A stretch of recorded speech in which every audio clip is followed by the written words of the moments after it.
দুইজনেই যদি ঝগড়া করে, দুইজনেই যদি রেগে যায়, ঝামেলা আছে না নাই? স্বামী রেগে গেলে স্ত্রীকে থেমে যেতে হয়, আবার স্ত্রী রেগে গেলে স্বামীকে থেমে যেতে হয়। স্বামীও যদি রেগে যায়, স্ত্রীও যদি রেগে যায়, তাহলে তৃতীয় বিশ্বযুদ্ধ বেঁধে যাবে, ঠিক কিনা? এই জন্য রেগে গেলেন তো হেরে গেলেন, রাগা যাবে না। স্বামী যদি রেগে যায়, স্ত্রী থেমে যেতে হবে। স্ত্রী যদি রেগে যায়, স্বামী থেমে যেতে হবে। এটাই দাম্পত্য জীবনের সুখ আর সমৃদ্ধির মূল ফর্মুলা। স্যাক্রিফাইস করতে হবে। এর কারণ, আপনি যদি দোষ খুঁজতে শুরু করেন, দোষ ছাড়া পৃথিবীতে মানুষ নাই, ঠিক কিনা? No one is perfect in this world. এই পৃথিবীতে কেউই পারফেক্ট না। আপনি যে আপনার স্ত্রীর দোষ খোঁজেন, আপনারও দোষ আছে না নাই?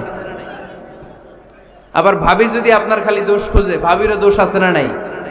না, এজন্য দোষ খুঁজবেন না, স্যাক্রিফাইস করেন, একটু মানিয়ে নিন। দাম্পত্য জীবনটা এরকমই।